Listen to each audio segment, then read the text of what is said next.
Welcome to Pastor's Chat today. Well, we're back down in Roanoke, Virginia. Our grandson Luke is facing another surgery. It looks like it could be this coming Monday, and we again appreciate your prayers. They're going to have to put in another shunt or remove the shunt. I'm not even sure exactly what it has to do with the shunt on the brain and the drainage that's not working properly, but he's in the hospital and right now, and we appreciate your prayers. That's why we're here, and we'll be visiting with him and Chris and Kimberly and just trying to encourage them through this tough and difficult time. Well, we're looking at Joshua chapter 9. Now, Joshua chapter 8, the people of God made a new commitment to the Lord. They built an altar. They experienced His presence. They read the law of God. They said, we will obey it. And interesting, then chapter 9, another defeat. Just like chapter 7, the defeat at Ai. They failed to pray and asked God for instructions on how to defeat Ai, and didn't realize they had sin in the camp already that needed to be exposed and dealt with. Now in chapter 9, they also make another mistake and find out that because they didn't pray and seek the face of God, that they make a covenant, a pact with one of the enemy cities. And so we see this in chapter 9, and it's just a reminder that after we have victory, after we make a new commitment, get a new beginning, the devil doesn't go very far away. After he tempts us and we resist and he flees from us, he only goes around the corner and finds another way to come back at us. And that's what you see here in chapter 9. So let me read this chapter, verses 1 through 16. And it came to pass when all the kings who were on this side of the Jordan in the hills and in the lowland and in all the coast of the great sea toward Lebanon, the Hittites, the Amorite, the Canaanite, the Perizzite, the Hivite, and the Jebusite heard about it. When they heard about the victories at Jericho, they heard about the victory at Ai.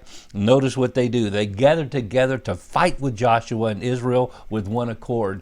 Now these were enemy kings against each other, but now they become confederate kings. They become together to fight against the people of God.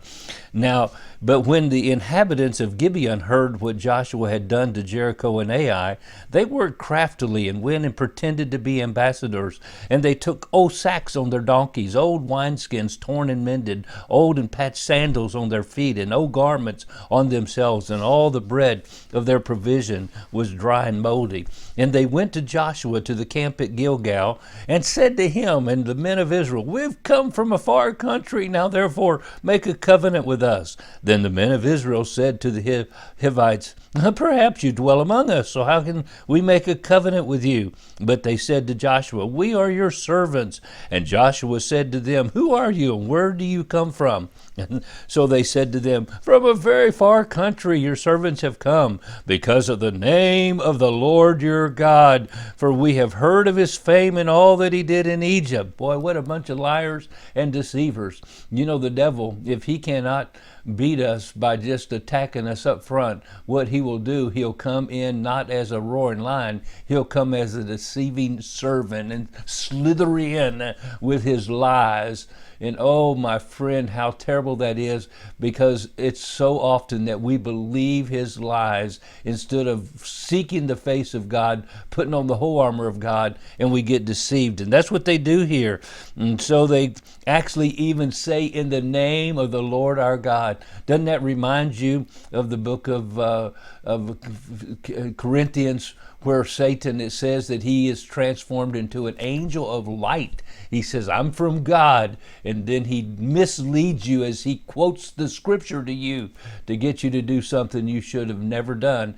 But because you have not prayed and sought the face of the Lord, and that's what we actually find, that they made a covenant with these people, but they did not seek the face of God first. And we'll read more about it tomorrow as we look at this passage of scripture. But today we just say, hey, don't be deceived. Don't be deceived. Don't be deceived. Satan, he's ready to come in and lead you astray. Well, God bless you, and you have a wonderful, wonderful day.